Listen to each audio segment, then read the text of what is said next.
One of the things about being a creative is, or just speaking for myself, is that in an effort to create and in almost a need, it's a need to create. In that need, the fulfillment to create, you don't enjoy, right? Like I don't enjoy the completed process. Um, at art shows or at even in a case where my art was just on some billboards, um, it's like I don't enjoy that process. I don't sit back and go and give myself a pat on the back about any of these things.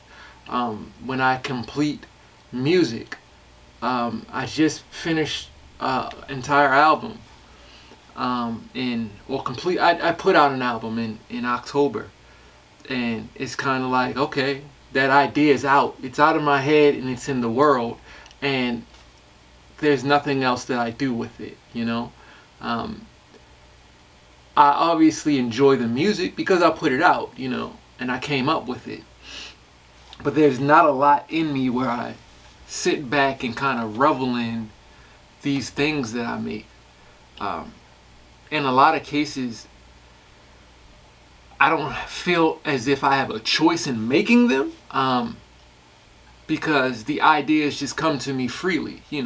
Now, obviously, there are some ideas that you might see from other places, and you take and pick and choose from those things. But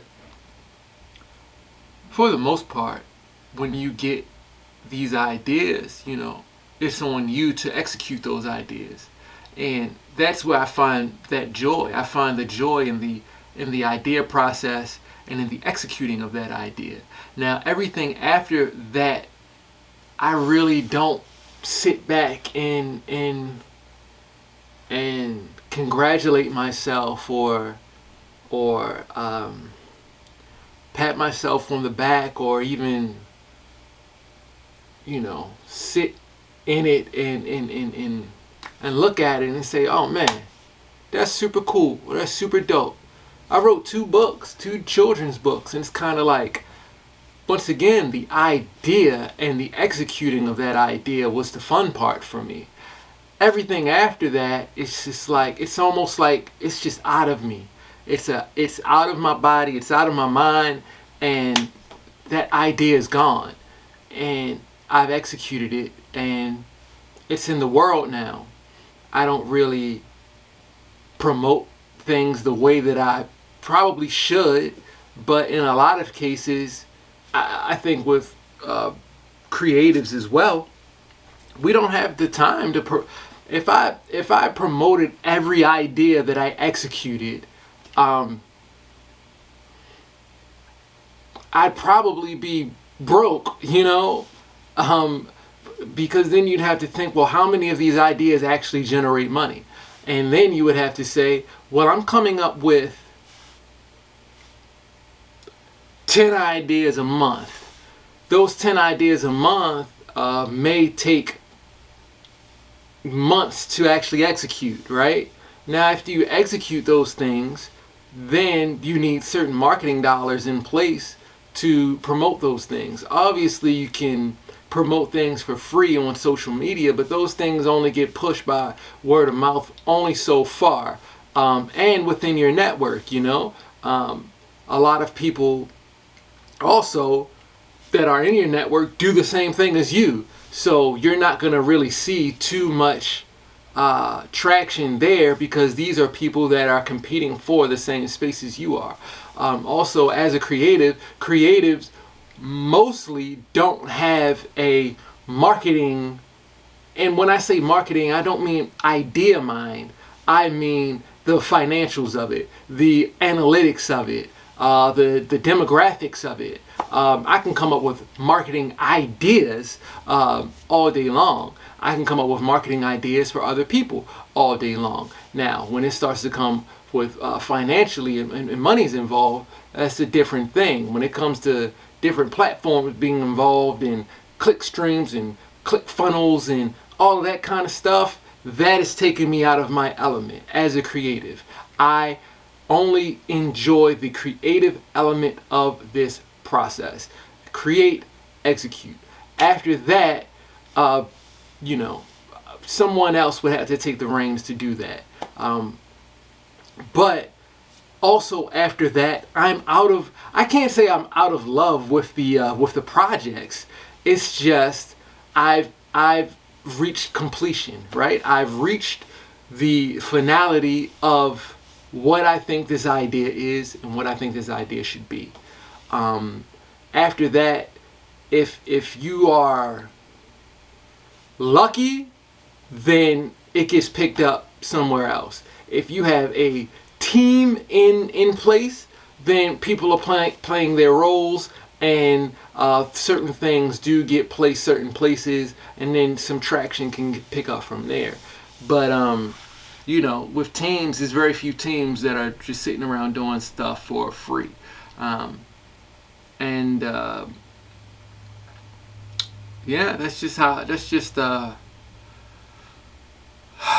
my thought as my creative role, and how I just see projects. Once I come up with an idea and execute that idea, I'm really only lingering on that idea for another week, 2 weeks, you know, and then I'm on to something else. And then it also comes into play where I feel like me posting the same thing over and over is a nuisance, right? For me, even. I don't even like posting. The album came out in October. If I keep posting and keep posting and keep posting that, sometimes people will block you, you know, and it can be a nuisance to see. Keep seeing, you know, this album that I have no intention of listening to, right? But what if you like me as a person, or like just to follow me, but you have no intention on listening to my music, and you have no intention of viewing my artwork or buying anything that I'm selling at all? It can definitely be a hindrance or a nuisance. So, you know, those things kind of play in my mind also as a consumer, you know, just as a consumer of the world. But I know that there are audiences for these things, but mostly that's not where my mind travels. My mind just simply on ideas and execution, and that's it. I don't really sit back and say, oh man, what a great job you've done. You know, when I do create artwork, I do like to look at them, and when I catch it out the corner of my eye, I say, oh man, that is nice, you know. But it's not like I have an altar up and I'm praising these things that are beautiful. And even when I make these albums and people say nice things about them, you know, it is great. And it does sometimes catch you off guard, because this is just an idea that I feel as though I had to execute anyway. And for anybody to feel any way about anything in the process is really a plus, and it feels good. You know, it does feel good, because you do get satisfaction from knowing that an idea that you had and executed brought some type of feeling in somebody's world, you know. But as far as me and in my world, it doesn't do much, because once that idea is executed, I'm kind of done with it, and it's just out, and it's done. And not saying that that's a good thing, you know. Not saying that that is a good practice to have. Obviously, if you're creating things, and those creations should be shared and should be put out, should be viewed. But it also is very difficult for a creative to switch gears like that. I wouldn't say most car creators, Ford and the Dodge brothers and stuff like that. I don't think that they were marketing geniuses. They were creatives, you know. They knew how to build cars, and they knew how to build quality cars, and stuff like that kind of sells itself, because you're the newest thing out, and it's kind of different when you're a pioneer. But you know, in an age where everybody makes music, and in an age where it's so accessible to make music, and in an age where it's so accessible to make art, these things are a little bit more difficult to navigate, and to find an audience and to find a true following.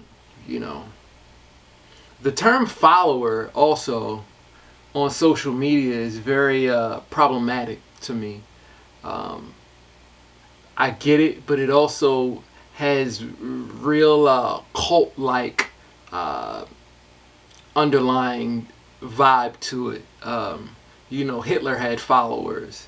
Um, uh, uh, uh, uh, certain people in certain factions had followers, and now we live in a society where, you know, to be popular you need to have followers, and it's just like, well, what's the messaging here? But maybe I'm going off on a tangent with that one, but um, it's an interesting time. I don't know if it's good interesting or bad interesting. It's just an interesting time, and